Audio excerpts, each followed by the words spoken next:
तर मला तुमच्याबद्दल थोडी माहिती पाहिजे. तुमचं एज्युकेशनल बॅकग्राऊंड, तुम्ही आता काय करता अशी माहिती? अ, सर माझं नाव मोनिका. अ, हं, मी 2016 मध्ये पास आउट झाले आहे.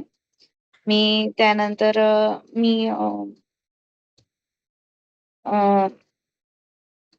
मी कंपनीमध्ये काम केलं होतं वेबसाईट डिझायनिंगमध्ये. त्यानंतर 2017 पासून मी महिला आर्थिक विकास महामंडळामध्ये गव्हर्नमेंट सेक्टरमध्ये MIS कन्सल्टंट म्हणून काम केलं हं. 2000 लास्ट इयरपर्यंत. त्यानंतर लास्ट इयरपासून मी नाशिकला ट्रायबल कमिशनरेट ऑफिसला आहे आता सध्या. अ, मी तिथे MIS असोसिएट म्हणून आहे. माझं ओके. मेनली वर्किंग डेटाचंच आहे, हं. Reporting and data. ओके. पण आतापर्यंत म्हणजे मला एक्सेलवरच वर्किंग होतं. हं. म्हणजे अजून पण आहे एक्सेलवर. पण हां. आता सध्या मला स्टेटचं जे आहे, हं. म्हणजे ट्रायबल कमिशनरेट ऑफिसमध्ये स्टेटमध्ये मला हं. डॅशबोर्ड तयार करायचा आहे. परफेक्ट. अ, तर हं. त्यासाठी मला म्हणजे आता मला एक्सेल येतं, हं. ॲडव्हान्स एक्सेल पण येतं. पण हं. मला त्यामध्ये जे ग्राफिकली डॅशबोर्ड रिप्रेझेंट करायचं आहे हं. सेक्रेटरी सरांना, अशोक हं. उईके सर. तर हं. त्यासाठी मला मॅमने टास्क दिलाय. तर ओके. त्यामुळे मला पॉवर BI करायचं आहे ॲक्चुअली. म्हणजे आतापर्यंत काही गरज पडली नाही. पण आता त्यामुळे मी खरं तर हा ऑनलाईन क्लास करायचा होता मला, हं, हं. की ज्याच्यामध्ये मला डॅशबोर्ड तयार करता येईल आणि एक छान रिप्रेझेंटेशन सरांना देता येईल परफेक्ट. असं. हो. ठीक आहे. हां. मी तुम्हाला पॉवर BIबद्दल एक माहिती देतो. तर हं. तुम्हाला त्याबद्दल काही डाउट्स वगैरे असतील किंवा माझी माहिती नाही समजली, तर तुम्ही मला मध्ये थांबून विचारू शकता. ठीक आहे. हां. सो मी स्क्रीन शेअर केली. तुम्हाला दिसते का? हो, हो. परफेक्ट. तर पॉवर BIचं हे आहे, होम पेज म्हणतात त्याला. आपण परत एकदा ओपन करूयात. मी हे क्लोज करतो. तर पॉवर BI मी इन्स्टॉल केलंय. इन्स्टॉल केल्यानंतर आपण ओपन करू शकतो डबल क्लिक करून. तर इकडे मी आयकॉन ठेवलाय पॉवर BIचा. मी त्याच्यावर क्लिक केलं की ते ओपन होतं. सो सगळ्यात पहिली मेन गोष्ट म्हणजे पॉवर BI वापरण्यासाठी आपल्याला विंडोज ऑपरेटिंग सिस्टम लागते. त्याचं रिझन काय आहे? रिझन असं आहे की विंडोज ऑपरेटिंग सिस्टम हे Microsoftचं प्रॉडक्ट आहे आणि पॉवर BI सुद्धा Microsoftचं प्रॉडक्ट आहे. आणि पॉवर BI लिनक्स किंवा मॅक OSवर नाही चालत. ठीक आहे. कारण विंडोजने त्यांचं व्हर्जन दिलेलं नाही लिनक्स आणि मॅकसाठी. सो ओपन केल्यानंतर हे काही ऑप्शन्स आपल्याला दिसतात. त्यामध्ये आपण फर्स्ट ऑप्शन ब्लँक रिपोर्टवर क्लिक केलं ना, आपल्याला पॉवर BIची होम स्क्रीन दिसते. तर हा जो वरचा पार्ट आहे ना, ह्या वरच्या पार्टला रिबन असं म्हटलं जातं. रिबन. तर ह्या वरच्या रिबन पार्टमध्ये पॉवर BIच्या काही बेसिक गोष्टी आहेत. जसं ज्यामध्ये आपण इथं डेटा घेऊ शकतो. जर आपल्याला डेटा पाहिजे असेल, म्हणजे बेसिकली व्हिज्युअलायझेशन, आपण पॉवर BI का वापरतो बेसिकली? तर डेटा व्हिज्युअलायझेशनसाठी वापरतो. मग व्हिज्युअलायझेशनचा अर्थ काय आहे? किंवा त्याची गरज काय आहे? गरज अशी आहे, तर सगळ्यात आधी आपण बघूयात की डेटा घ्यायचा कसा? इथून गेट डेटावर क्लिक केलं आपण, तर ह्या वेगवेगळ्या टाइपमधून आपण डेटा घेऊ शकतो. जसं की डेटा Excelमधून घेऊ शकतो किंवा CSVमधून घेऊ शकतो किंवा वेबसाईटवरून एखाद्या घेऊ शकतो किंवा आपण SQLमधून घेऊ शकतो. असे टोटल 252 वेगवेगळ्या सोर्सेसमधून आपण डेटा घेऊ शकतो. तर मग माझ्याकडे जो डेटा सध्या आहे ना, तो CSV फॉर्मॅटमध्ये आहे. सो मी इकडे CSVवर क्लिक करतो. मग क्लिक केल्यानंतर आपल्याला डेटा अपलोड करण्यासाठी ऑप्शन येतो. सो इथून मी डेटा सिलेक्ट करू शकतो, ब्राउज करू शकतो कॉम्प्युटरमधून. एक मिनिट. ब्राउज केला मी आणि इथे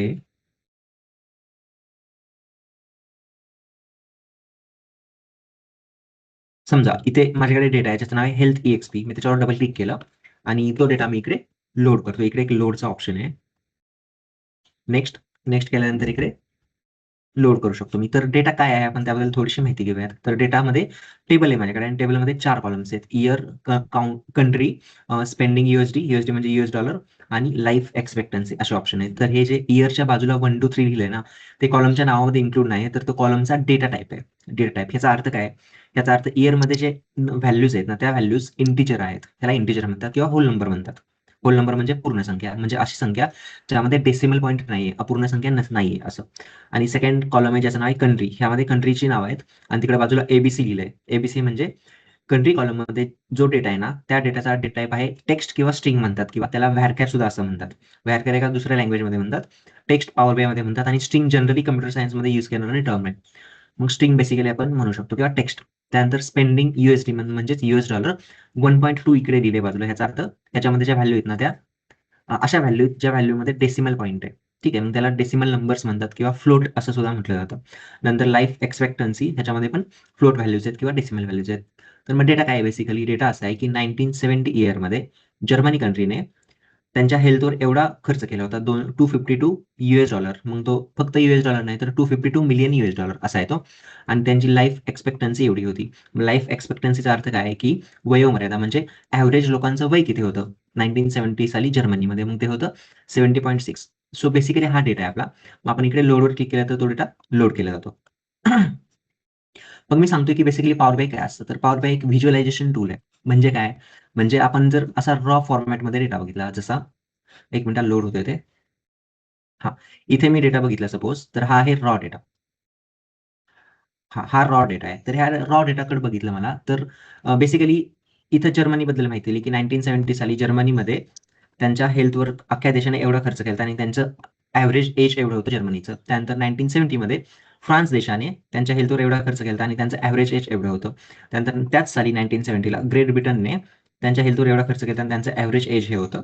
त्यानंतर जपान आणि USA आणि कॅनडा ह्या देशांचाही खर्च येतो आणि 1971 इयरचा आहे परत ह्याच 6 देशांचा. मग आपण हा जो डेटा आहे ना, ह्या डेटाला जर रॉ फॉर्मॅटमध्ये बघितला ना, तर आपल्याला फारसं काही समजत नाही यातून. रॉ फॉर्मॅटमध्ये बघितलं. आपण ह्याला जर प्लॉट केलं, तर त्यातून आपल्याला समजू शकतं. म्हणजे व्हिज्युअली आपण बघितलं. आपण डेटा कसा बघतोय सध्या? रॉ फॉर्मॅटमध्ये बघतो, टेबल फॉर्मॅटमध्ये. पण व्हिज्युअली आपण त्याला बघितलं, तर त्यातून आपण इनसाईट फाइंड करू शकतो. म्हणजे काय? म्हणजे मी एक छोटं एक्झाम्पल देतो. तर हे आहेत प्लॉट्स. एवढ्या टाइपचे प्लॉट्स आपण पॉवर BIमध्ये ड्रॉ करू शकतो आणि अजून काही ॲडव्हान्स प्लॉट असतात, जे आपल्याला डाउनलोड करावे लागतात. मग सध्या बेसिकमध्ये एवढे ऑप्शन्स आहेत. मग त्यामध्ये लाईन प्लॉटचा एक ऑप्शन आहे. मी जर तो लाईन प्लॉटवर क्लिक केलं आणि इकडे मला सांगायला लागतं. आता प्लॉट काय असतो बेसिकली, तर रेग्युलरली आपण ग्राफ बघतो ना, त्या ग्राफमध्ये एक एक्स ॲक्सिस असतो आणि एक वाय ॲक्सिस असतो. मग प्लॉटमध्ये तसंच आहे. जो हॉरिझॉन्टल आहे ना आडवा, त्याला एक्स ॲक्सिस म्हटलं जातं आणि उभा जो आहे ना, त्याला वाय ॲक्सिस म्हटलं जातं. मग मी ह्याच्यामध्ये ह्या चार्टमध्ये डेटा ॲड करू शकतो. कुठला डेटा ॲड करू शकतो? तर समजा मी असं म्हणतो, की मला एक्स ॲक्सिसवर काय प्लॉट करायचं आहे, तर स्पेंडिंग USD म्हणजे किती खर्च केला ते प्लॉट करायचं किंवा बेस्ट वे इयर प्लॉट करायचं मला एक्स ॲक्सिसवर आणि वाय ॲक्सिसवर मला लाईफ एक्स्पेक्टन्सी प्लॉट करायची. मग मी तो कॉलम इथं आणून टाकतो. ठीक आहे. आणि मला कंट्री प्लॉट करायची लेजंडमध्ये किंवा असं. हां, मग हा प्लॉट बनला आपला. ठीक आहे. मी त्याला थोडासा झूम करतो. सी. बघा, आपला डेटा आहे ना, आपला डेटा आपण असा रॉ फॉर्मॅटमध्ये बघितला, तर आपल्याला त्यातून फारसं काही समजत नाही, कारण हे नंबर्स आहेत फक्त आणि नावं आहेत. ठीक आहे. पण आपण सेम डेटा जर असा एका प्लॉटच्या फॉर्मॅटमध्ये बघितला, तर त्यातून आपण थोडे इनसाईट फाइंड करू शकतो. कसे करू शकतो? तर ह्या वेगवेगळ्या लाईन आहेत. ठीक आहे. आणि इथं खाली इयर प्लॉट केलं आपण एक्स ॲक्सिसवर. ह्याचा अर्थ काय आहे? याचा अर्थ असा आहे बघा, एक जी लाईन आहे ना, जपानची लाईन आहे आणि ह्या कलरची लाईन आहे, ही वरची लाईन जपानची आहे. ठीक आहे. मग जी मी आता सिलेक्ट केली आणि हायलाइट झाली ती लाईन आणि 1970 साली जपानने जर आपण त्याच्यावर गेलं तर 72 एवढं त्यांचं लाईफ एक्स्पेक्टन्सी होती. म्हणजे ॲव्हरेज वय त्यांचं एवढं होतं आणि 1980 मध्ये ह्या देशांची ॲव्हरेज वय तेवढी होती. म्हणजे आणि त्यानंतर 1980, 1990, 95, 2000 प्रत्येक वर्षीसाठी होती. मग ह्यातून आपण एक छोटंसं इन्साईट फाइंड करू शकतो. ते कुठलं आहे? की ही जी वरची लाईन आहे ना, ही लाईन, ह्या कलरची लाईन, ह्या देशामध्ये ही कुठल्या देशाची? ती आहे जपानची. मग ह्या देशामध्ये लाईफ एक्स्पेक्टन्सी दरवर्षी जास्तच आहे. ठीक आहे, दरवर्षी जास्त आहे आणि आपण असं बघितलं ना, की ही जी खालची लाईन आहे ना, ही कुठल्या देशाची आहे? तर ही खालची लाईन त्याला मी हायलाइट केली ती आहे USAची लाईन आहे. मग 19 सपोज 1985 नंतर USAमध्ये लाईफ एक्स्पेक्टन्सी कमी आहे ह्या 5 कंट्रीच्या तुलनेमध्ये. आपल्याकडे टोटल 6 कंट्रीचा डेटा आहे. तर 6 कंट्रीपैकी जपानच्या लोकांचं ॲव्हरेज वय जास्त आहे आणि USAच्या लोकांचं ॲव्हरेज वय कमी आहे. असं आपण बघू शकतो. म्हणजे आपण हे इनसाईट फाइंड करू शकतो डेटातून. बेसिकली हे व्हिज्युअली आपण डेटा रिप्रेझेंट करून त्यातून काही माहिती मिळवू शकतो. मग त्याला आणि अशा वेगवेगळ्या टाइपचे प्लॉट आपण एकत्र केले ना, तर त्याला एकत्रितपणे आपण डॅशबोर्ड म्हणतो. ठीक आहे. मग हा लाईन चार्ट आहे. ह्यातून आपण अजून वेगवेगळे कस्टमायझेशन करू शकतो. ठीक आहे. आणि इथे असे वेगवेगळ्या टाइपचे प्लॉट्स आहेत. त्या प्रत्येक टाइपच्या प्लॉट्समधून आपण इनसाइड डेटामधले फाइंड करू शकतो. आणि असे मल्टिपल प्लॉट्स एकत्र केले, तर आपण एक मिनिट मी अजून एक एक्झाम्पल देतो. आता ह्याच्यामध्येच आपण अजून एक प्लॉट टाकू शकतो. समजा एक्झॅक्ट व्हॅल्यू आपल्याला बघायची असेल, तर आपण एक कॉलम चार्ट नावाचा प्लॉट असतो. मग मी हा कॉलम चार्ट इकडे घेतला आणि त्यामध्ये एक्स ॲक्सिसवर सपोज मी कंट्री प्लॉट केली आणि वाय ॲक्सिसवर मी स्पेंडिंग $US प्लॉट केला. तर इथे दिसतंय, की प्रत्येक देशाने किती खर्च केलाय त्यांच्या हेल्थवर बेसिकली. हेल्थ एक्सपेंडिचर किती आहे? हेल्थ एक्सपेंडिचर मग सगळ्यात जास्त हेल्थ एक्सपेंडिचर USAचं आहे. किती येते? तर त्यांनी टोटल किती आहे त्यांची तर टोटल आहे 2,23,000 आणि सेकंड हायेस्ट आहे Japan. Sorry second lowest Japan आहे. 94,000 आहे. ठीक आहे. तरीसुद्धा जपानची ॲव्हरेज एज जास्त आहे बेसिकली. त्याला लाईफ एक्सपेक्टन्सी असं म्हणतात. ठीक आहे. मग मला जर पर्टिक्युलर एखाद्या देशाबद्दल डेटा बघायचा असेल तर मी काय करू शकतो? तर सपोज मला जर्मनीचा डेटा बघायचा आहे तर मी इथं जर्मनीवर क्लिक करतो. मग मला फक्त जर्मनीची लाईन दिसेल. कॅनडावर क्लिक केलं तर फक्त कॅनडाची लाईन दिसेल असं. असा पर्टिक्युलर डेटा मी फिल्टर करून बघू शकतो. ठीक आहे. मग असं फिल्टर वेगवेगळ्या टाईपच्या ग्राफमध्ये करू शकतो आपण. कसं करू शकतो? तर समजा मी अजून एक वेगळा प्लॉट इकडे घेतो. त्याला डोनट चार्ट म्हटलं जातं. डोनट चार्ट का म्हटलं जातं? कारण हा डोनटच्या शेपमध्ये येतो म्हणून. सो समजा डोनट चार्टमध्ये मी काय प्लॉट केलं? नाही, हा डेटा थोडा वेगळा आहे. डोनट चार्टमध्ये प्लॉट नाही करता येणार. डोनट चार्टला वेगळा डेटा लागेल. ठीक आहे. सो हे वेगवेगळ्या टाईपचे जे प्लॉट आहेत ना, ते सगळ्या टाईपचे प्लॉट आपण इकडे ड्रॉ करून एक मल्टिपल प्लॉट्स एकत्र टाकले. ठीक आहे. आणि त्यामध्ये फिल्टर केलं आपण. म्हणजे फिल्टर कसं केलं, की समजा मला फक्त पर्टिक्युलर कंट्रीचा डेटा बघायचा असेल, तर मी त्या कंट्रीवर क्लिक करतो. बाकीचे प्लॉट पर्टिक्युलर त्याच कंट्रीचा डेटा दाखवतात सगळे प्लॉट. मग त्याला डॅशबोर्ड आपण म्हणतो. मग त्याचं एक एक्झाम्पल जर आपण बघितलं, तर मी तुम्हाला ऑनलाईन एक एक्झाम्पल दाखवतो.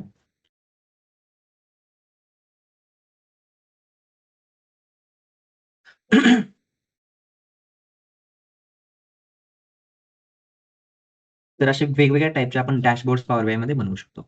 इथे जे दाखवलेत एक्झाम्पलमध्ये तसे. तसं हे एक एक्झाम्पल आहे डॅशबोर्डचं. हे एक एक्झाम्पल आहे. असे ह्यामध्ये वेगवेगळे प्लॉट दाखवलेत बघा. सो या हा जो पहिला प्लॉट आहे ना, हे सिलेक्ट लिहिलंय की इथं ऑर्डर्स आणि सिटी वगैरे त्याला स्लाइसर म्हणतात. आणि इथे टेबल दाखवले, कॅलेंडर दाखवले बेसिकली. आणि हा जो प्लॉट आहे ना, स्किप. हां. तर इकडे काही प्लॉट्स दाखवलेत आपल्याला. त्याला डॅशबोर्ड्स म्हणतात बेसिकली. तर आपण असे वेगवेगळ्या टाइपचे डॅशबोर्ड बनवू शकतो. तर हा एक डॅशबोर्ड आहे. इथे ही जी व्हॅल्यू दाखवली ना, याला कार्ड म्हटलं जातं. कार्ड. टोटल कॉस्ट आणि ही टोटल व्हॅल्यू दाखवली आहे. हा लाईन चार्ट आहे. ठीक आहे. आपण जो लाईन चार्ट ड्रॉ केला होता ना इथे, तर ही लाईन स्मूथ दिसत नाहीये. स्मूथ म्हणजे ह्याचे जे कर्व्ह आहेत ना लाईनचे, ते एकदम कोन शेपमध्ये आहेत. स्मूथ नाहीये. पण आपण इथं जी एक्झाम्पलमध्ये लाईन बघतोय ना, ही स्मूथ आहे. का स्मूथ आहे? कारण लाईनला आपण कस्टमायझेशन करू शकतो लाईनमध्ये. म्हणजे चेंजेस करू शकतो. त्याच्या प्रत्येक प्रॉपर्टी, कलर वगैरे प्रत्येक गोष्ट चेंज करू शकतो. आपण फक्त लाईन ड्रॉ केली. आपण त्याच्यात काही चेंजेस केले नाहीत. आपण पाहिजे तसे चेंजेस करू शकतो. तर इथे ही स्मूथ लाईन आहे आणि हा जो प्लॉट आहे ना, हा बेसिकली डोनट चार्ट आहे. ठीक आहे. आणि इथे अजून आपण खाली गेलो तर हा जो खालचा आहे ना, ह्याला टेबल म्हटलं जातं. ठीक आहे. आपण अजून दुसऱ्या एखाद्या प्लॉट बघूयात. So let's check. हां. इथे बघा, ह्यामध्ये हा जो आहे ना, ह्याला बार चार्ट म्हणतात. ॲक्चुअली ह्याचे 2 नाव आहेत ह्या चार्टचे. एक तर बार म्हणतात किंवा एकतर कॉलम म्हणतात. मग बार आणि कॉलममध्ये काय फरक आहे? हे बघा, ह्याला उभे जे आहेत ना, उभे बार आहेत त्यांना कॉलम म्हटलं जातं आणि हेच जर बार आडवे असतील जर असे, तर त्याला बारच म्हटलं जातं. म्हणजे उभे असतील तर बार कॉलम आणि आडवे असतील तर बार. त्यानंतर हां, असे काही एक्झाम्पल्स आहेत आपल्या सोबत. तर हे जे आहे ना, हे कंट्री आणि त्याच्या खाली ऑल लिहिलंय. This is list basically. ह्याला लिस्ट म्हणतात आणि अ, असे वेगवेगळे टाइपचे प्लॉट करून आपण एकत्र करू शकतो. ठीक आहे. सो मी बॅक करतो एकदा. तर एक फरक आहे. फरक काय माहिती आहे का? आपण हे जे व्हिज्युअलायझेशन करतो ना, ते पॉवर सर BIमध्ये 1 करतो. मिनिटं मला येस. ते मगाशी एक टेबल दाखवलं होतं ना आता, हं. त्याच्यामध्ये समजा आपण सगळे समजा सगळे जर्मनी वगैरे जे आहेत, त्यांनी एक डॅशबोर्डला आपल्याला आता असं डिस्प्ले करायचं आहे, की टोटल म्हणजे जर्मनीने आतापर्यंत किती खर्च केला हेल्थवर आणि किती त्याची एज होते असं समराईजमध्ये काढता येईल का डॅशबोर्डला? येईल ना करता. नक्कीच. म्हणजे जर्मनीचं एव्हरेज एज किती आहे? हे आपल्याला बघायचं आहे समरीमध्ये आणि हां, त्यांनी म्हणजे हेल्थवर किती खर्च आतापर्यंत केला? यांनी एवढं खर्च केला, पण टोटल, एव्हरेजली एवढा होता असं. टोटल ना? हां, हां. Correct, correct. सो टोटल करण्यासाठी आपल्याकडे बरेच ऑप्शन्स आहेत, मल्टिपल ऑप्शन्स आहेत. ते कुठले-कुठले ऑप्शन्स आहेत? तर समजा आपण इकडे हॉरिझॉन्टल बार घेतला. ठीक आहे. हा एक प्लॉट आहे. ज्या प्लॉटला असं म्हटलं जातं, की क्लस्टर्ड बार चार्ट किंवा क्लस्टर्ड कॉलम चार्ट. समजा क्लस्टर्ड बार चार्ट आपण घेतला, तर त्यातल्या एक्स ॲक्सिसवर आपण काय केलं, तर आपल्याला टोटल करायची कंट्री वाईज. तर मग आपण एका ॲक्सिसवर कंट्री घेतले. मग मी वाय ॲक्सिसवर सॉरी नॉट वाय ॲक्सिसवर मी इथं कंट्री ड्रॉ करतो आणि एक्स ॲक्सिसवर स्पेंडिंग किती आहे ती ड्रॉ करतो. मग धिस इज टोटल बेसिकली. मग आपण असं बघू शकतो. मी थोडा प्लॉट मोठा करतो. हां. तर यूएसएची टोटल किती आहे? तर ती यूएसएची थ्रू आउट द आजपर्यंतची टोटल किती आहे? तर 2,23,000 एवढी टोटल आहे. किंवा इथं जर्मनीची टोटल बघितली तर टोटल जर्मनीची किती आहे? तर $1,33,364 मिलियन US अशी टोटल आहे. सो ह्या पद्धतीने आपण टोटल बघू शकतो. आणि सेकंड क्वेशन काय होता तुमचा? एज हां, एव्हरेजेस. मग एव्हरेजेससाठी परत एकदा आपण वेगळा प्लॉट करू शकतो. सो तो प्लॉट असा असू शकतो. नाही, एका ह्याच्यातच करायचं सर, 2 ह्याच्यात नाही पाहिजे. एका प्लॉटमध्ये एव्हरेज एज आणि एव्हरेज हे करता येईल. ठीक आहे. ओके. इथे बघा एक्स ॲक्सिसवर आपण काय केलंय, सम ऑफ स्पेंडिंग केलंय ना, तर इथेच आपण लाईफ एक्स्पेक्टन्सी अजून एकदा ॲड करू शकतो. ठीक आहे. मग इथे अ, आणि ह्याला मी थोडं प्लॉटला चेंज करतो. ठीक आहे. असा प्लॉट दिसतोय तो. एकत्र आपण ड्रॉ केले बघा आणि इथे लेजंड नावाची एक कन्सेप्ट असते. ह्याला लेजंड म्हणतात. मग लेजंडमध्ये आपण 2 वेगळ्या टाइपचे बार बघतोय इथे. 2 वेगळ्या टाइपचे. तर एक जो बार आहे ना, त्याचा हा कलर आहे, ब्लू कलर आहे आणि दुसऱ्या बारचा वेगळा कलर आहे. ठीक आहे. तर मग ह्यामध्ये आपल्याला दिसतं, की ब्लू कलरचे बार काय रिप्रेझेंट करतात. एकत्रच आपण डेटा प्लॉट केलाय. ब्लू कलरचे बार काय रिप्रेझेंट करतात. तर ते स्पेंडिंग किती आहे हेल्थवर ते करतात. सम ऑफ स्पेंडिंग. मग यूएसएची स्पेंडिंग किती आहे, तर ती एवढी आहे. मग त्याच्यावर गेलं, की आपण हॉव्हरिंग केलं त्याच्यावर, की आपल्याला दिसतं किती स्पेंडिंग आहे. 2,23,000 आहे आणि जो दुसरा छोटा बार आहे ना इथे, तो काय दाखवतो? तो दाखवतो लाईफ एक्स्पेक्टन्सी किती आहे. मग त्याची एव्हरेज दाखवली. सम ऑफ लाईफ एक्स्पेक्टन्सी. तर ती किती आहे? तर 3868 आहे. पण इथं 2 प्लॉट एकत्र केल्यामुळे एक प्रॉब्लेम झालाय. काय प्रॉब्लेम झालाय? तर एक बार खूप मोठा आहे आणि दुसरा बार खूप छोटा आहे. असं होतं. मग एक प्रॉब्लेम तयार होतो. मग प्रॉब्लेम तयार झाल्यानंतर इथं होतं काय बेसिकली? इथं असं होतं, की डेटा नीट दिसत नाही आपल्याला. ठीक आहे. का? कारण इथं स्पेंडिंग खूप कमी आहे. म्हणजे स्पेंडिंगची सम आपण घेतली आणि एव्हरेजची आपण एजची सम घेतली, तर एज हा छोटा पॅटर्न आहे. म्हणजे एका देशाने जसं आपण टेबलमध्ये समजा बघितलं. एका देशाने समजा जर्मनीने 252 एवढा खर्च केलेला आहे. $252 मिलियन $2 आणि त्यांची लाईफ एक्स्पेक्टन्सी 70 आहे. मग ऑल्वेज जर्मनीचा जो खर्च असणार आहे ना, तो जास्त असणार आहे कंपेअर टू लाईफ एक्स्पेक्टन्सी. म्हणजे मग आपण हे दोन्ही व्हॅल्यूज जर एकदाच प्लॉटवर गेले, तर हा स्पेंडिंग यूएसडीचा ग्राफ मोठा असणार आहे बेसिकली. हा बार मोठा असणार आहे आणि हा छोटा असणार आहे. त्यामुळे ते एकत्र नीट दिसतील का नाही, याच्यावर शंका आहे. नाही सर 1 मिनिटं. मला म्हणजे असं विचारायचं होतं. आता आपण तिकडे जसं टेबल केलाय ना क्रिएट, तसं हं, इथे पण टेबल केला म्हणजे हे ग्राफ व्यवस्थित दिसत नाहीये ना. मग करेक्ट. टेबल पण करता येईल का आपल्याला इथे? 100% म्हणजे करता येईल. टेबलमध्ये टोटल अमाउंट आणि हं, मग एव्हरेज एज असं ह्या टेबलमध्येच डिस्प्ले व्हायला पाहिजे. नक्की करता येईल. तसं. हो, मी दाखवतो ते. हां. ह्याची साईज मी थोडीशी कमी करतो आता. हे कट केलं तरी चालेल. किंवा आपण नवीन ठिकाणी घेऊयात, न्यू पेजवर. इथे टेबल मला सपोज क्रिएट करायचं, तर मी इथं प्लॉटमध्ये जातो आणि प्लॉट्समध्ये इथे खाली आलं थोडंसं, की माझ्याकडे 2 ऑप्शन्स आहेत. एक तर टेबल ऑप्शन आहे, दुसरा मॅट्रिक्स ऑप्शन आहे. तर मी त्याच्यावर टेबलवर क्लिक करतो. मग धिस इज टेबल. सो आता मला ह्या टेबलमध्ये कुठले कॉलम्न्स ॲड करायचे आहेत, ते मला सांगावं लागतं. मग कसं सांगणार मी? तर इथे कॉलम्न्स नावाचा राइट साइडला ऑप्शन आहे. त्यामध्ये मी इथून कुठला कॉलम आपल्याला ॲड करायचा आहे, तुम्ही सांगा मला आता. कंट्री, लाईफ एक्स्पेक्टन्सी, हां. स्पेंडिंग आणि इयर. कुठला पाहिजे आपल्याला? कंट्री आणि अमाउंट. कंट्री, पर ओके. आय अमाउंट गॉट आणि इट. एज. ओके. लाईफ सो मी कंट्रीला इथून ड्रॅग एंड ड्रॉप करणार इथे. पहिला कॉलम येतो तिथं. कंट्री आला. दुसरा कॉलम मी अमाउंट अमाउंटचं नाव आहे आपल्या स्पेंडिंग यूएसडी. सो मी इथं स्पेंडिंग यूएसडीला ड्रॅग एंड ड्रॉप करतो आणि नेक्स्ट कॉलम इज लाईफ एक्स्पेक्टन्सी. मी त्याला पण इथून ड्रॅग एंड ड्रॉप करतो. तर आले आपल्याकडे तीनही कॉलम. तीनही कॉलम आले. मी थोडीशी साईज ह्याची वाढवतो. तर मला तीनही कॉलम दिसतायत इथे. आणि हे जे खाली टोटल आले ना, टोटल वगैरे, वगैरे, ओके. तर ओके, ते ओके. आपण कस्टमायझेशन करून त्याला काढून टाकू शकतो. ओके. अजून काही वेगवेगळ्या टाइपचे प्लॉट्स आहेत. जसं इथं आपण बघितलं, की एक गॉज प्लॉट आहे नावाचा. ठीक आहे. लाईन चार्ट आहे. आपण बार चार्ट बघितला. बार चार्टमध्ये वेगवेगळे व्हेरिएशन खूप चांगले आहेत त्यामध्ये आणि नंतर लाईन आणि एरिया चार्ट आहे. तर इथे रिबन चार्ट एक येतो. अजून वेगवेगळ्या टाइपचे आहेत आणि वॉटरफॉल चार्ट, फनेल चार्ट आणि स्कॅटर प्लॉट आहे. तर हे नंतर पाई चार्ट, डोनट चार्ट आणि ट्री मॅप. नंतर मॅप म्हणजे काय? तर मॅप म्हणजे जसं की कोरोनाचा डेटा आपण जसा बघत होतो ना, जसं आपण म्हणजे हं, मी हं. जसा बघत होतो. कोरोनाचा डेटा नाही का आपल्याकडे भारताचा मॅप असायचा आणि त्या मॅपवर प्रत्येक जिल्ह्यामध्ये किती कोरोनाचे पेशंट आहेत, तसा त्या जिल्ह्यावर एक गोल आलेला असायचा. गोल. त्या गोलला बबल म्हटलं जातं. मग तो बबल जो असतो ना, तो बबल छोटा असतो. मी एक उदाहरण देतो. समजा पुण्यामध्ये जर 500 पेशंट असतील आणि जर मुंबईमध्ये 1000 पेशंट असतील कोरोनाचे, तर पुण्यामध्ये जो गोल असणार तो मुंबईच्या गोलापेक्षा अर्धा असणार. कारण पुण्यामधले पेशंट अर्धे आहेत मुंबईच्या गोलापेक्षा. त्याला बबल म्हणतात ॲक्चुअली गोल नाहीत म्हणत. Technical word is bubble. So ते मॅप सेक्शनमध्ये येतं. मग आपण असा कुठल्याही देशाचा मॅप आणि त्यात डेटा ॲड करू शकतो किंवा वर्ल्ड मॅप त्यात डेटा ॲड करू शकतो किंवा स्टेटचा जसं की महाराष्ट्राचा मॅप ॲड करू शकतो किंवा पुणेचा मॅप ॲड करू शकतो. असे वेगवेगळे कस्टमायझेशन आपण मॅपमध्ये करू शकतो इकडे. आणि त्यानंतर गॉजमध्ये काय करू शकतो, तर आपण इथे के बेसिकली त्याला म्हटलं जातं, की परफॉर्मन्स इंडिकेटर. मग त्या व्हॅल्यूज आपण इकडे टाकू शकतो. सो आणि स्लाइसर नावाचा ऑप्शन असतो. स्लाइसरमध्ये आपण काय बघितलं, म्हणजे मगाशी मी एका व्हिज्युअलायझेशनच्या इमेजमध्ये स्लाइसर तुम्हाला सांगितलं होतं. हां. स्लाइसर काय असतं, तर सपोज आपल्याकडे डेटा आहे 2015, 16 आणि 17 3 वर्षांचा. ठीक आहे. आणि मला जर फक्त 2015च्या व्हॅल्यू बघायच्या तर मी काय करतो, तर स्लाइसरमध्ये इयर कॉलम टाकतो. ठीक आहे. इयर कॉलम टाकतो. मी एक एक्झाम्पल दाखवतोच इकडे. सपोज इथे मी ॲड करतोय स्लाइसर.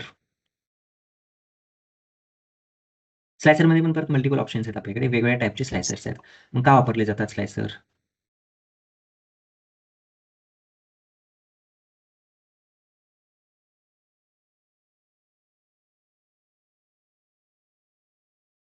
सो स्लायसरमध्ये मला डेटा ऍड करायचा आहे, तर मी काय करतो, तर स्लायसरमध्ये मी सपोज इयर ऍड करतो. मग इयरमध्ये माझ्याकडे ऑप्शन्स आलेत आता. कुठले ऑप्शन्स आलेत? तर 1970 पासून 2020 2020 पर्यंत इयर्स आहेत. पण इयर कॉलम स्लायसरमध्ये टाकण्यासाठी नीट नाहीये. म्हणजे स्लायसर वेगवेगळ्या टाइपचे आहेत. मग हा जो स्लायसर आहे ना, तो स्लायसर आपण असा ॲडजस्ट करू शकतो. जसं 1970 पासून तर 2020 पर्यंत इयरच्या व्हॅल्यूज आहेत. तर मग मला त्या ॲडजस्ट करायच्या आहेत. समजा मला तेवढ्या व्हॅल्यूचा डेटा नाही बघायचा. मला 1970 पासून 1980 पर्यंत बघायचा आहे. तर मी 80 असं केलं, तर हा जो प्लॉट आहे हा चेंज होतो अकॉर्डिंगली. ठीक आहे.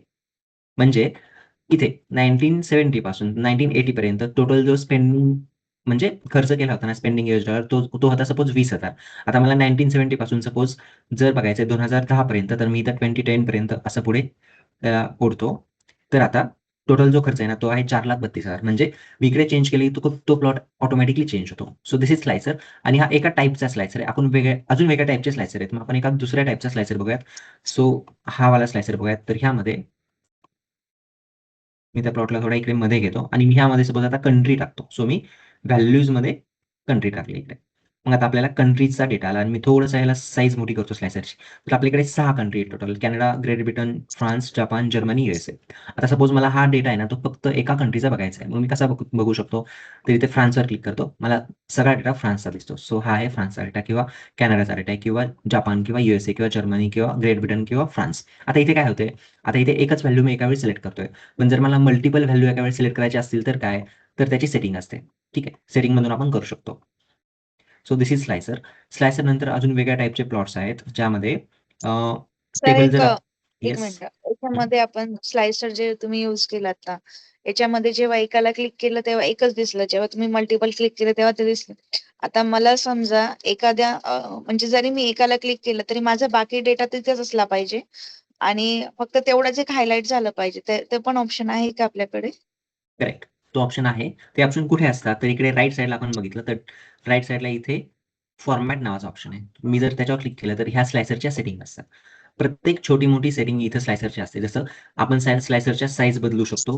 हॉरिझॉन्टल आणि व्हर्टिकल पोझिशन, पॅडिंग नावाचा एक ऑप्शन असतो, तो बदलू शकतो. बॅकग्राऊंड कलर देऊ शकतो. व्हिज्युअल बॉर्डर टाकू शकतो. शॅडो टाकू शकतो स्लायसरला. मी एक छोटंसं कस्टमायझेशन करून दाखवतो. तुम्ही जो सांगताय तो प्रत्येक ऑप्शन इकडे असतो. ठीक आहे. तर सो आपण एक छोटंसं कस्टमायझेशन करून बघूयात त्यामध्ये. तर इथे पोझिशन तर ठीक आहे, पॅडिंग पण ठीक आहे.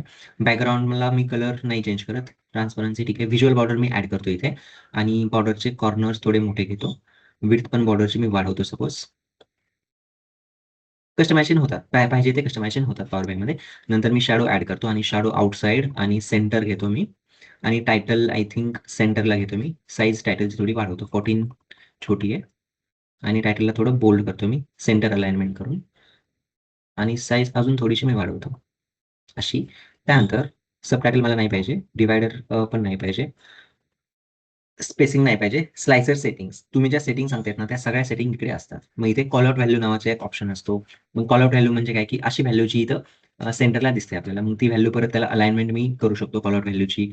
सो सेंटरला घेतो मी कॉल आउट व्हॅल्यू आणि ह्यांचा फॉन्ट थोडंसं वाढवतो.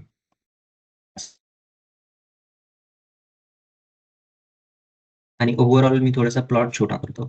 आय थिंक हा ठीक वाटतोय.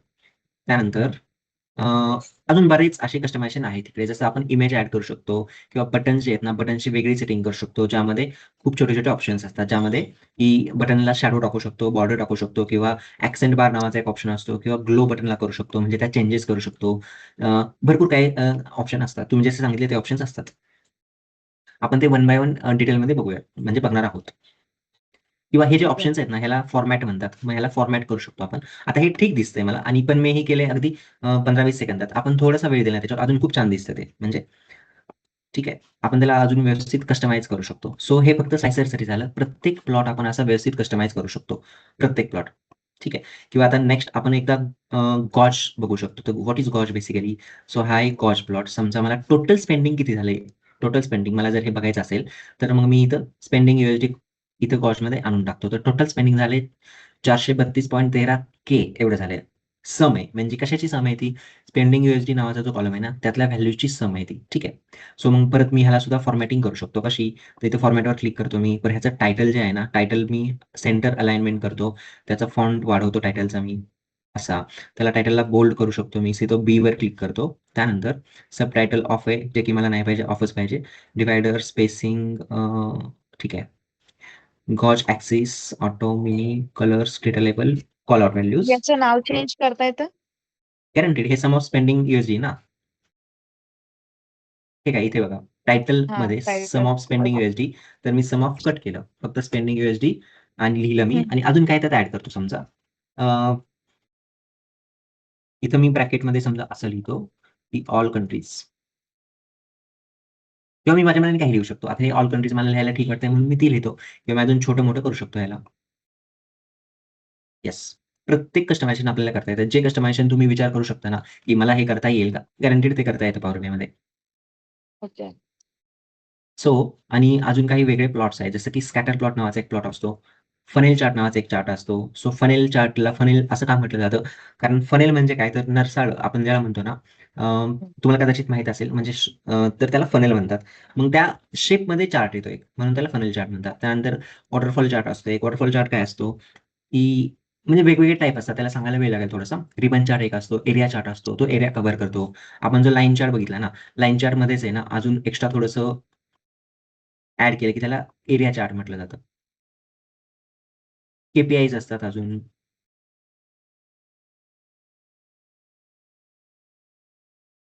इथे बघा KPIचा ऑप्शन आहे. त्यानंतर इकडे कार्ड आपण ॲड करू शकतो. म्हणजे आपण जे एक्झाम्पलमध्ये बघितले होते ना, ह्या एक्झाम्पलमध्ये हे तर ईझी आहे समजा. हां, म्हणजे हे सगळ्या टाइपचे प्लॉट आपण दाखवू शकतो. त्याला फक्त की मी आता सध्या सगळे ड्रॉ करून दाखवू शकत नाही. त्याला थोडासा वेळ लागतो. म्हणजे हे जे कस्टमायझेशन त्यांनी केलं ना, ते व्यवस्थित विचार करून केलेलं आहे. थोडासा 1 तास, दीड तास, 2 तास लागतो त्याला. सो आता एक्झॅक्ट लगेच मी ते सगळं करून दाखवू शकत नाही. जस्ट आपला एक डेमो चाललाय छोटासा. सगळ्या टाइपचे प्लॉट आपण इकडे दाखवू शकतो. आणि सेकंड थिंग काय आहे, की एक असं सांगितलं जातं. सांगितलं काय जातं, की हे जे प्लॉट्स तुम्ही ड्रॉ करताय ना, ते प्लॉट इझिली अंडरस्टँडेबल पाहिजेत. त्याचं रिझन काय आहे? त्याचं रिझन असं आहे, की इंडस्ट्रीमध्ये जे काम केलं जातं ना, इंडस्ट्रीमध्ये जसं की मी काम करतो. तर आमच्याकडे काय असतं, की जो क्लायंट असतो ना, हा प्लॉट रिपोर्ट बनवतो आणि त्या रिपोर्ट बनवून आपल्याला दाखवायचा असतो क्लायंटला आणि क्लायंटला टेक्निकल नॉलेज नसतं. ठीक आहे. त्यामुळं त्यामुळं हा प्लॉट जो आहे ना, तो इझिली समजेल. फक्त म्हणजे विथआऊट एक्सप्लेन न करता इझिली समजेल असा ड्रॉ करायला लागतो. जसं की मी इथं कंट्रीज लिहिलं आणि इथे स्पेंडिंग USD लिहिलंय आणि इथे टेबल ड्रॉ केलंय आणि इथे हे बेसिकली म्हणजे हा प्लॉट क्लायंटने बघितला, तर मी न बोलता त्याला समजला पाहिजे असा यूज करून काय आहे वगैरे. आणि अजून असं ही सांगितलं जातं, की जे कलर्स आपण यूज करतोय ना, ते जास्त डार्क नसावेत, लाईट शेड असावेत वगैरे असे काही रिकमेंडेशन केले जातात पॉवर BIतर्फे. आणि हे जे प्लॉट्स आपण बघतोय ना पॉवर BIमध्ये हे प्लॉट्स कसे आहेत, तर हे बेसिक प्लॉट्स आहेत. अजून काही ॲडव्हान्स प्लॉट येतात पॉवर BIमध्ये. ठीक आहे. आणि आपण ह्याच्यामध्ये ना चेंजेस करू शकतो. म्हणजे डेटामध्ये चेंजेस करू शकतो किंवा डेटावर काही गोष्टी अप्लाय करू शकतो. फंक्शन्स असतात काही अ, ते बघू शकतो. जसं की समजा आपल्याला बघायचं असेल, की आता हा टेबल आहे आपला. ह्या टेबलमध्ये आपल्याला बघायचं असेल, की समजा जपानचं एव्हरेज एज किती आहे थ्रूआउट द इयर 1970 पासून 2020 पर्यंत डेटा आहे. तर पूर्ण सगळ्या वर्षांमध्ये जपानचं एव्हरेज एज किती आहे आपल्याला जर बघायचं असेल, तर एक एव्हरेज नावाचं फंक्शन असतं. आपण ते तिथे यूज करू शकतो. ठीक आहे. मग असे भरपूर फंक्शन्स आहेत पॉवर BIमध्ये आपण ते वापरू शकतो. मग त्या फंक्शनचा वापर करून आपण छोटे-छोटे चेंजेस करू शकतो. ठीक आहे. त्याला DAX क्वेरी म्हटलं जातं बेसिकली त्याला. मग त्या DAX क्वेरी अंडर ते येतात आणि फंक्शन्स नंतर समजा अजून काही कस्टमायझेशन असतात. ते काय असतात? मी एक एक्झाम्पल सांगतो तुम्हाला.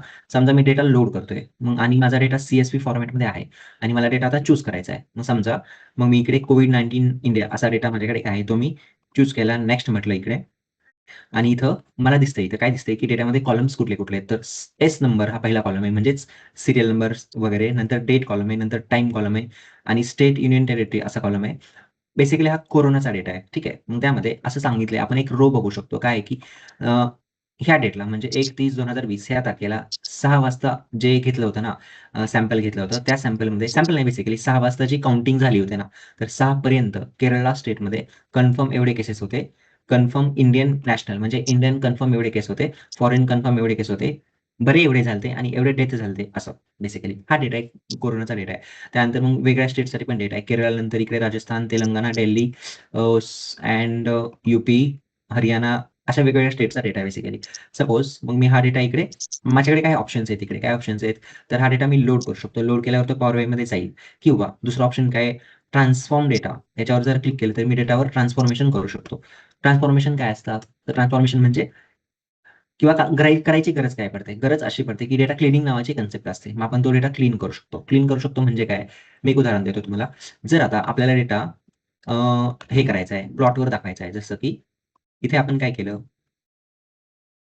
इथे आपण डेटा इकडे शो केलाय आणि काय केले? डेटा कसा शो केलाय? तर एक कॉलम आहे ज्याचं नाव आहे स्पेंडिंग USD. त्या कॉलममधला ह्याची सम घेतली डेटाच्या आणि त्या कॉलममधल्या व्हॅल्यूजची सम घेतली. पण काय होतं, कधी-कधी काय होतं, ज्या व्हॅल्यूज आहेत ना कॉलममधल्या, त्या व्हॅल्यूज त्या वेगळ्या फॉर्मॅटमध्ये असतात. वेगळ्या फॉर्मॅटमध्ये असतात याचा अर्थ काय? याचा असा अर्थ आहे, की मी एक एक्झाम्पल देतोय इथे. समजा एक कॉलम आहे ज्याचं नाव आहे स्पेंडिंग USD किंवा स्पेंडिंग फक्त एवढं नाव आहे आणि त्यामध्ये काय आहे तर किती अमाउंट स्पेंड केली त्याबद्दल सांगितलंय. मग अमाउंट स्पेंड किती केली त्याबद्दल सांगितलं. असं असू शकतं, की 123 अशा वेगवेगळ्या अमाउंट असू शकतात. आणि समजा एखादी व्हॅल्यू तिथं अशी असेल, की बाय मिस्टेक असं AER असं काहीतरी असेल. असं का असेल आता? कारण हा जो डेटा आहे ना, हा कोणीतरी कलेक्ट केला असेल ना. कोणीतरी कलेक्ट करून तो डेटा कॉम्प्युटरमध्ये ॲड केला असेल. ठीक आहे. मग कलेक्ट करताना समजा डेटा मी कलेक्ट करतोय. माझ्याकडून असं होऊ शकतं, की डेटा कलेक्ट करताना मला जिकडे नंबर टाइप करायचा आहे, त्या नंबरऐवजी मी एखादं अल्फाबेट टाइप केला, असं असू शकतं. ठीक आहे. आणि परत पुढच्या एंट्रीज बरोबर आहेत. कारण खूप मोठा डेटा आहे. अशा मिस्टेक होण्याचे चान्सेस असतात. मग आता मला काय करायचंय? मग मला ह्या डेटावर टोटल फाइंड करायची. मग मी काय करतो? सम नावाच्या फंक्शनला ह्या कॉलमचं नाव पाठवतो. मग सम फंक्शन काय करतं? सम फंक्शन ह्याची ॲडिशन करून देतं आपल्याला जे काय असेल ते सम करून देतं. पण आपल्याकडे एक प्रॉब्लेम काय? प्रॉब्लेम हा आहे, की इथं मी काय केलंय तर हे नंबर नाहीये. हा क्यू जो आहे ना तो नंबर नाहीये. मग त्याची सम कशी करायची? त्याची सम नाही करता येत. का करता येत नाही? कारण कॉम्प्युटरला मी जर असं सांगितलं 2 + 5 याची सम कर, तर कॉम्प्युटर मला ह्याची सम करून देतं 7 म्हणून. पण जर कॉम्प्युटरला मी असं सांगितलं, की 2 + A ह्यांची सम करून दे, तर कॉम्प्युटरला त्याची सम करता येत नाही. का? कारण ए आणि 2 ह्यांना कसं ॲड करायचं कॉम्प्युटरला माहीत नाहीये. मग कॉम्प्युटर काय देतो? एरर देतो. मग ह्यावेळी आपल्याला काय करायचंय? तर हा जो डेटा आहे ना, जिथे अल्फाबेट मी इथे लिहिलंय क्यू, त्याऐवजी दुसरं काहीही असू शकतं. मला इथे क्लीनिंग करायला लागतं. डेटा क्लीनिंगची प्रोसेस करायला लागते. मग काही गोष्टी असतात. तर एक गोष्ट आहे डेटा क्लीनिंग नावाची गोष्ट आहे. डेटा क्लीनिंग आणि एक दुसरी गोष्ट आहे की डेटा हे प्री प्रोसेसिंग. सो डेटा क्लीनिंगमध्ये आपण काय करतो बेसिकली? तर डेटा क्लीनिंगमध्ये आता हा जो मी एक इश्यू सांगितला ना, इथे मी काय करतो, तर हा डेटा इथून काढून टाकतो. ठीक आहे. मग माझ्याकडे काय ऑप्शन आहेत? तर पहिला ऑप्शन आहे जिथं क्यू लिहिलंय ना, जे अल्फाबेट आहे समजा किंवा क्यू ऐवजी मी दुसरं एखादं लिहू शकतो. लेट्स से मी इथे लिहिलं डब्ल्यू. मग हा जो डेटा आहे ना डब्ल्यूमध्ये माझ्याकडे त्याला क्लीन करायचा आहे. मी क्लीन करायचं मग माझ्याकडे ऑप्शन्स काय आहेत? तर मी त्याला रिमूव्ह करू शकतो. हा पहिला ऑप्शन आहे. दुसरा ऑप्शन काय आहे? त्याऐवजी मी दुसरी व्हॅल्यू फिल करू शकतो. म्हणजे टाकणे. त्याऐवजी एक दुसरी व्हॅल्यू तिथे ॲड करणे, ती कट करून. हा एक ऑप्शन आहे. आणि अजून असे काही ऑप्शन्स असतात. ठीक आहे. मग ते आपण शिकणार आहोत डेटा क्लीनिंगमध्ये. तर मग कुठल्या केसमध्ये आपण रिमूव्ह करू शकतो. ठीक आहे. आता इथं मी एक जस्ट एक्झाम्पल दिलंय. कधी-कधी काय असतं, की एखादा डेटा प्रेझेंट नसेल, तर त्याऐवजी नल असं लिहिलं जातं. नल. ठीक आहे. नलचा सिंपल मीनिंग काय असतो, की डेटा नॉट प्रेझेंट. मग त्याचे नल लिहिले, त्याला पण आपल्याला हँडल करायला लागतं. का? कारण नलची पण परत एकदा ॲडिशन करता येत नाही आपल्याला, सम करता येत नाही. ठीक आहे. मग आपल्याकडे परत 2 ऑप्शन असतात. त्या डेटाला रिमूव्ह करा. का तो डेटा आहे त्याऐवजी नवीन डेटा टाका. ठीक आहे. मग रिमूव्ह करणं तर ठीक आहे, करू शकतो आपण. पण जर फिल करायचं असेल, म्हणजे नवीन व्हॅल्यू त्या ठिकाणी टाकायची असेल, तर आपण कुठली नवीन व्हॅल्यू तिथे टाकू शकतो. परत त्यामध्ये काही ऑप्शन असतात. आपण तिथं मीन टाकू शकतो. मीनचा अर्थ आहे एव्हरेज किंवा मीडियन आपण तिथे टाकू शकतो किंवा आपण तिथं मोड टाकू शकतो. मग मीन कधी टाकायची, मोड कधी टाकायचं आणि एव्हरेज मीडियन कधी टाकायची? तर त्याचे काही नियम आहेत. काय नियम आहेत? तर आपल्या डेटामध्ये जर आउटलायर नसतील, तर मीन टाका असं सांगितलं जातं. ठीक आहे. आणि आपल्या डेटामध्ये जर आउटलायर असतील, तर मीडियन टाका असं सांगितलं जातं आणि आपला डेटा जर कॅटेगोरिकल असेल, तर मोड टाका. मग याचा मीनिंग काय आहे? मीनिंग असा आहे, की आउटलायरचा सगळ्यात आधी आपण मीन कधी टाकायची ते बघूयात. मग आउटलायर नसतील, तर मीन टाका असं सांगितलं जातं. मग आउटलायर म्हणजे काय? आउटलायर म्हणजे अशी डेटाची व्हॅल्यू जी डेटापासून खूप जास्त लांब आहे. त्याला आउटलायर म्हणतात. त्याचं मी एक उदाहरण देतो. उदाहरण काय? आता मी एका बिल्डिंगमध्ये राहतो इकडे आणि आमच्याकडे 50 फ्लॅट आहेत बिल्डिंगमध्ये. मग मी जर 50 फ्लॅटचा सगळ्यांचा फॅमिली इन्कम बघितला एका वर्षाचा, तर तो नॉर्मली आमच्या बिल्डिंगमध्ये तो 10 लाख ते 30 लाख ह्याच्यामध्ये आहे. एव्हरेज इन्कम सगळ्या फॅमिलीजचा. ठीक आहे. म्हणजे ह्याच्यामध्ये आहे 50 फ्लॅटचा 50 फॅमिलीचा. पण जर आमच्या बिल्डिंगमध्ये समजा खूप मोठा माणूस राहायला आला, जसा की आमच्या बिल्डिंगमध्ये समजा इलॉन मस्क राहायला आला आणि इलॉन मस्क राहायला आल्यानंतर त्याचा मंथली इन्कम खूप जास्त आहे. मग इलॉन मस्क राहायला आल्यानंतर म्हणजे समजा मी एक उदाहरण देतो. आता आमच्या फॅमिलीमध्ये 50 आमच्या बिल्डिंगमध्ये 50 फॅमिली राहतात. मग त्या 50 फॅमिलीचा जर एव्हरेज इन्कम बघितला, तर तो 10 लाख ते 30 लाख ह्याच्यामध्ये येईल. ठीक आहे. पण त्यानंतर आमच्या ह्याच्यामध्ये जर समजा एक खूप मोठा माणूस राहिला आला, जसं की इलॉन मस्क राहायला आला आणि परत जर मी त्या 50 फॅमिलीचा इलॉन मस्क राहायला आल्यानंतर जर एव्हरेज इन्कम काढला विथ इलॉन मस्कचा इन्कम, तर तो इन्कम वाढतो. का वाढतो? कारण इलॉन मस्कच्या इन्कमची अमाउंट खूप मोठी असते. ठीक आहे. जसं मी आधी इन्कम कसा काढत होतो, मी एक उदाहरण देतो. कसा काढत होतो, तर समजा माझं इयरली इन्कम आहे 13,00,000. अजून माझ्या शेजारच्या फॅमिलीचा आहे 19,00,000. अजून एका फॅमिलीचा आहे 22,00,000. अजून एका फॅमिलीचा आहे 11,00,000. मग ह्यांची एव्हरेज टोटल काढली ना, तर ती समजा 16 किंवा 17 येत होती एव्हरेज 16. पण जर इलॉन मस्क आला, तर इलॉन मस्कचा मंथली इन्कम खूप मोठा असेल, अशी खूप मोठी व्हॅल्यू असेल. मग त्या इन्कम नंतर जर मी एव्हरेज काढली, समजा हे खूप मोठी व्हॅल्यू आणि बाकीच्याचा असा काहीतरी इन्कम, सॉरी 12 सपोज, एक 18 किंवा 23 आणि ह्या सगळ्यानंतर जर मी एव्हरेज काढली, तर ती एव्हरेज खूप मोठी येते. किती येते ती? सपोज एक जस्ट एक्झाम्पल म्हणून 80 येते. 80च्या आसपास येते. मग ही एव्हरेज माझी खूप वाढली. का वाढली? कारण माझ्या डेटामध्ये आउटलायर आहे. आउटलायर. आउटलायर काय आहे? तर इलॉन मस्कचा इन्कम आहे आउटलायर. मग आउटलायर म्हणजे काय? आउटलायर म्हणजे अशी व्हॅल्यू ती खूप डेटापासून लांब असते. ठीक आहे. सो मग जर आउटलायर आपल्या डेटामध्ये असेल, तर आपण मीडियन वापरायची नल व्हॅल्यू फिल करण्यासाठी. न आपल्या डेटामध्ये समजा आउटलायर असेल आणि आपल्या डेटामध्ये नल व्हॅल्यू असतील आणि आपल्याला त्या ठिकाणी दुसरी व्हॅल्यू एखादी फिल करायची, भरायची, तर त्यावेळी मीडियन वापरतो आउटलायर असल्यावर. आउटलायर नसल्यानंतर आपण मीन वापरतो. मीनलाच एव्हरेज असं म्हटलं जातं. आणि मोड कधी वापरायचा? तर डेटा जर कॅटेगोरिकल असेल तर मोड वापरतात. So what is categorical data? Categorical डेटाचा अर्थ काय? तर समजा आपल्याकडे एक कॉलम आहे, ज्या कॉलमचं नाव आहे जेंडर. तर जेंडर नावाचा जो कॉलम आहे, तर जेंडर कॉलममध्ये काय-काय व्हॅल्यू असतील, तर ऑल्वेज जेंडर कॉलममध्ये एकतर मेल अशी व्हॅल्यू असेल किंवा फिमेल व्हॅल्यू असेल. सो जेंडर हा कॅटेगोरिकल कॉलम आहे. का? कारण प्रत्येक म्हणजे नंतर समजा आता मी इथं 5 एंट्रीज घेतल्या जेंडर कॉलममध्ये. समजा नंतर जेंडर कॉलममध्ये 1000 एंट्रीज जरी असतील, तरी जेंडर कॉलममधल्या व्हॅल्यू एकतर मेल असतील किंवा फिमेल असतील. ह्या 2 मध्येच असतील. ह्या 2च कॅटेगरीमध्ये असतील. ह्याच्या बाहेर जाणार नाहीत कधीच. ठीक आहे. मग जेंडर हा कॉलम आहे तो आहे कॅटेगोरिकल कॉलम. ठीक आहे. सो जर आपला कॉलम कॅटेगोरिकल असेल आणि त्या कॉलममध्ये जर एखादी नल व्हॅल्यू असेल, तर ती नल व्हॅल्यू फिल करायची असती मोडने. मग मोडचा अर्थ काय? मोडचा अर्थ असा आहे, की अशी व्हॅल्यू जी जास्तीत जास्त वेळा आलेली आहे, त्या व्हॅल्यूला मोड म्हणतात. मग आपल्या केसमध्ये मोड काय आहे? तर आपल्या केसमध्ये मोड आहे मेल एम मोड आहे. का मोड एम आहे? त्याचं रिझन काय आहे, की एम जी व्हॅल्यू आहे ना, एम व्हॅल्यू आली 3 वेळा आणि एफ जी व्हॅल्यू आहे ना, ती आली आहे 2 वेळा. मग मोडचा अर्थ काय, की अशी व्हॅल्यू जी जास्तीत जास्त वेळा आलेली आहे, त्याला मोड म्हणतात. ठीक आहे. सो इथं आपण जर एखादी व्हॅल्यू नल असेल, तर ती आपण मेलने रिप्लेस करू शकतो. म्हणजेच मोडने रिप्लेस करू शकतो. कारण ती व्हॅल्यू जास्तीत जास्त वेळा आली. त्याला मोस्ट फ्रिक्वेंट व्हॅल्यू असं म्हटलं जातं. अशा काही भरपूर गोष्टी असतात डेटा क्लिनिंग आणि प्री प्रोसेसिंगमध्ये. तर ते आपण तिकडे बघू शकतो. सो अजून बऱ्याच गोष्टी आहेत. मी सध्या डेमोमध्ये सगळ्या नाही सांगितल्या. तुम्हाला काही डाउट्स किंवा काही क्वेशन्स आहेत का? हं. नाही सर, समजलं मला हं, तुम्ही सांगितलेलं. मला आता फक्त एकच विचारायचं होतं. आता आपण समजा एक टेम्प्लेट म्हणून हे तयार केलं आहे. हं, आता याचा डेटा आपला एक्सेलमध्ये होता. ओके. हं, आपण तो घेतला. हं. आता नेक्स्ट म्हणजे आता यानंतर पण आता समजा या वर्षीपर्यंत तुमच्याकडे डेटा होता. नेक्स्ट इयरला परत 2027 ला डेटा काही आला. तर मग तो परत चेंज करण्यासाठी आपल्याला परत नवीन करावं लागेल का? बघा हे डेटामध्ये सगळं जर डिझाइन कॉलम सेम असतील डेटामध्ये, तर डिझाइन परत चेंज करायची गरज नाही. ऑनलाईन और ऑफलाईन? नाही चेंज म्हणजे कराय आता समजा काही डेटा काही असतो ना ठराविक, की जो की डेली पण चेंज होत असतो. ओके. तर त्यासाठी काय प्रोसेस आहे? चेंज करायची गरज नाही. ऑटो अपडेट होतं ते. नाही, हे कॉलम नाही. अदर समजा काही गोष्टी असतात. आता म्हणजे मी म्हणजे मला ऑफिशियल मी सांगते, की हं, काही गोष्टी असतात. आता समजा काही स्टुडंटचा डेटा आहे, काही हं, स्टाफचा डेटा आहे, डेली अटेंडन्सचा आहे. हं, ज्याच्यामध्ये ते म्हणजे रोज किती प्रेझेंट आहे, किती हं. अब्सेंट आहे. हा करेक्ट. डेटा रोज डेली प्रेझेंट अब्सेंटचा राहील ना. आता हा डेटा तर मॅन्युअली आपण चेंज नाही करणार किंवा हं. ऑफिस ॲट अ टाईम मी एकटी तर नाही करू शकणार. तर ते प्रत्येक ऑफिस चेंज करणार. तर याच्यासाठी काही ऑनलाईन प्रोसेस म्हणजे Google लिंक वगैरे असं काही असतं का? की ज्याला आपण लिंक अप करून करता येईल म्हणून हे डेटा पुढे? हां. हां, तसं असतं. बघा आता मी एक एक्झाम्पल देतो तुमच्या क्वेशनवर. तर समजा एक डेट नावाचा कॉलम आहे आणि दुसरा एक कॉलम आहे ज्यामध्ये समजा अटेंडन्स नावाचा कॉलम आहे. ठीक आहे. त्या डेटला किती अटेंडन्स आहे? समजा मग 1 ऑगस्टला जी अटेंडन्स आहे ती सपोज आहे 79 एवढी असेल आणि 2 ऑगस्टला अटेंडन्स आहे ती सपोज आहे 89 आणि सपोज 3 ऑगस्टला अटेंडन्स आहे ती सपोज आहे 85. तर मग तुमचं असं म्हणणं आहे ना, की ह्या डेटामध्ये आता समजा 4 ऑगस्ट काल होता, ती एक व्हॅल्यू ॲड होईल. 5 ऑगस्ट आज आहे, ती एक व्हॅल्यू ॲड होईल आणि उद्याची 6 ऑगस्टची व्हॅल्यू पण टेबलमध्ये ॲड होईल. मग तुम्हाला ह्या व्हॅल्यू ॲड झाल्यानंतर टेबलमध्ये प्लॉटमध्ये चेंज करायला लागेल का? असा प्रश्न आहे. तर नाही लागत चेंज करायला. प्लॉटमध्ये चेंज करायला लागत नाही आणि तुम्ही डेटा कुठल्या सोर्समधून घेताय ना, तर त्या सोर्समधून आपण इकडून डायरेक्ट इम्पोर्ट करू शकतो आपण. प्लॉटमध्ये चेंज करायला लागत नाही. प्रोव्हायडेड कॉलमची नावं सेम आहेत आणि कॉलममध्ये एरर नाहीये काय. एरर नाही याचा अर्थ काय?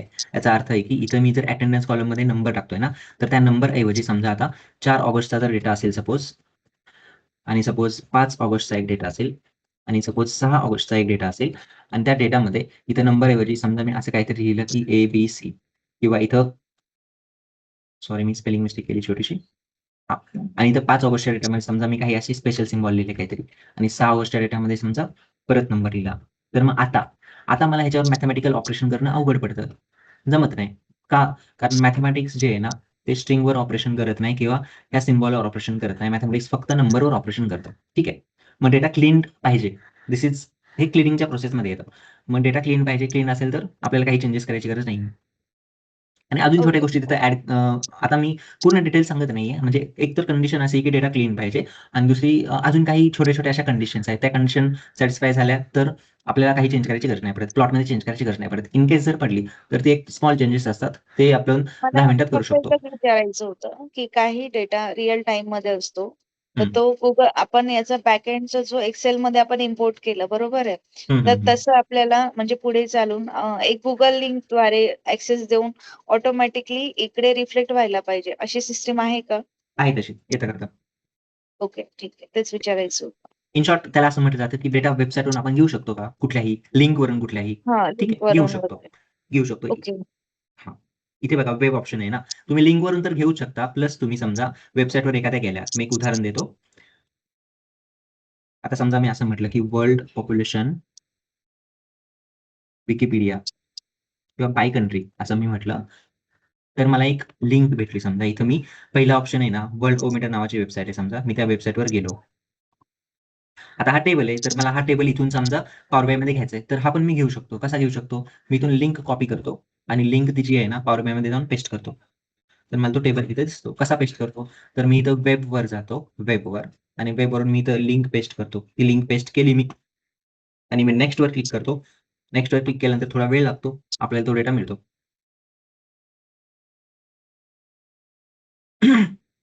ठीक आहे. थोडा वेळ लागतो इकडे आणि हे ऑल्वेज मिळतोच डेटा असं नाही. कधी-कधी काय होतं, कधी-कधी आता जी वेबसाईटवरून मी डेटा ॲक्सेस करण्याचा प्रयत्न करतोय ना, ती जी वेबसाईट आहे ना, तर त्या वेबसाईटवर बेसिकली हे बघा हा डेटा भेटला आपल्याला जो होता तो. एक्झॅक्टली सेम डेटा आहे जो आपण त्या वेबसाईटवर बघितला होता. ही वेबसाईट आहे. Country, population, yearly change, net change. आता आपण पॉवर BIमध्ये गेलो ना, exactly same country, population, yearly change, net change and so on. आणि आपण लोड केलं की हा पॉवर BIमध्ये लोड होतो. इथं करता बेसिकली याचं. पण प्रोव्हायडेड काय आहे? तुम्ही जर एखादी Google ड्राईव्हची लिंक प्रोव्हाईड करत असाल ना, तर ते Google ड्राईव्हमध्ये सेटिंग्ज असतात. त्या सेटिंग काय असतात? तर ही लिंक जर ज्याला भेटेल, तर तो प्रत्येक माणूस त्याचा डेटा बघू शकतो का?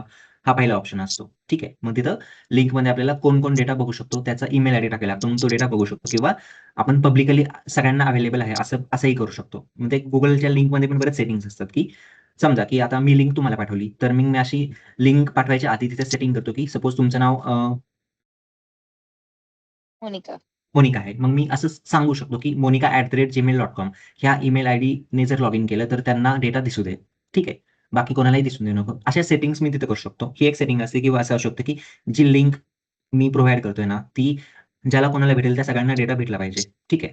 मग ही अशी व्हिजिबिलिटी मी तिथे चेंज करू शकतो. मग आपण अशा काही कंडिशन मी मनात धरतो, की त्या कंडिशन सगळ्या सॅटिस्फाईड होतील. मग आपण करू शकतो. मग त्या कंडिशन असतात, की अशा की डेटा परमिशन असतात बेसिकली. परमिशन काय असतात? आता समजा आपण हा डेटा वेबसाईटवरून घेतलाय आणि ही वेबसाईट आहे त्याचं नाव आहे वर्ल्डओमीटर अशी त्या वेबसाईटचं नाव आहे. पण आता वर्ल्डओमीटर ही जी वेबसाईट आहे ना, ती कोणीतरी बनवली आहे ना, ती आपण नाही बनवली. बरोबर. मग परत त्या वेबसाईटची आपल्याला परमिशन घ्यावी लागते. ठीक आहे. ओके. हां. मग अशा काही आता टर्म्स असतात. मग त्या जर ठीक आहे. सॅटिस्फाईड झाल्या तर आपण घेऊ शकतो. कारण सर बरोबर ना, सपोज उद्या तुम्ही जर स्वतःची वेबसाईट बनवत असाल आणि तुमच्या वेबसाईटवर काही डेटा टाकत असेल तर आणि तुम्ही फ्रीली यूज करत असेल, तर ते एक रूल्स आहेत वेब वेब व्हर्जन म्हणजे इंटरनेटचे काही रूल्स आहेत, ते रूल्स व्हायोलेट करतो आपण तसं करत असेल तर. हां, ओके. तुम्ही काय सर सांगत होते? आता आपण जे बनवलं आहे, तर ते आता समजा आता याला काय म्हणतात त्याला, आपण पॉवर BIमध्ये बनवलं आता हे. आता हे हां, दिसणार कसं सर पूर्ण? परफेक्ट. मग काही समजा ऑप्शन्स आहेत. हां, तुम्ही बोला. आता समजा हे केलं पूर्ण. आता ह्याला दिसलं पाहिजे ना हे वेबसाईटला म्हणजे Googleला वगैरे किंवा ती लिंक वगैरे असते ना याची काहीतरी लिंकला क्लिक केल्यावर आपल्याला दिसलं पाहिजे. ते कसं करणार? करेक्ट आहे. 2-3 ऑप्शन्स आहेत. काय ऑप्शन्स आहेत? तर पहिला ऑप्शन असा आहे, की आपण ह्याला पी-डी-एफ फॉर्मॅटमध्ये सेव्ह करू शकतो. मग ती पी-डी-एफ ॲज इट इज जशी असेल तशी दिसते. हा पहिला ऑप्शन आहे. दुसरा ऑप्शन काय आहे? दुसरा ऑप्शन आहे, की आपण ह्याला पी-बी-आय म्हणजे पॉवर बी-आय डॉट पी-बी-आय-एक्स अशी एक हे असतं तसं आपण सेव्ह करू शकतो. ठीक आहे. आणि वेबसाईटला आपण दाखवू शकतो. पण जर वेबसाईटला दाखवायचं असेल आपल्याला, तर तुमच्याकडे पॉवर बीआयचं ऑफिशियल लायसन्स्ड व्हर्जन पाहिजे. हं. मग ते लायसन्स्ड व्हर्जन असेल तर तुम्ही दाखवू शकता. ओके.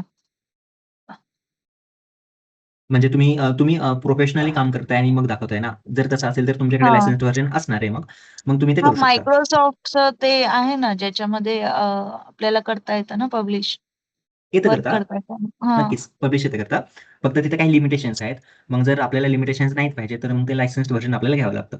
तुम्ही जर ऑफिशियली कामासाठी वापरत असाल, तर गॅरंटीड तुमच्या ऑफिसने त्याचं लायसन्स्ड व्हर्जन घेतलं असेल. तुम्ही करू शकता ते. हो, आहे आमच्याकडे. येईल फक्त करता. मला ती प्रोसेस विचारायची होती, की कसं करतात तसं? बरेच छोटे-छोटे गोष्टी आहेत. ती प्रोसेस समजण्यासाठी आपल्याला आधी लॉगिन करायला लागतं. तर मी इथे लॉगिन केलेलं नाहीये. ठीक आहे. लॉगिन केल्यानंतर काही स्टेप्स असतात ईझी येते. आपण समजा Facebook किंवा ठीक आहे. Instagram वापरतो किंवा सोशल मीडिया वापरतो. तिथं फोटो कसा पोस्ट करतो, तर इथं पब्लिश अशी कन्सेप्ट आहे. मग पब्लिश करू शकतो. ती एक छोटीशी गोष्ट आहे. ती होऊन जाईल. त्याचा काही प्रॉब्लेम नाही. अगदी छोटी गोष्ट ओके. आहे ती. ठीक. बरं सर, मला कळालंय तुमचं सगळं.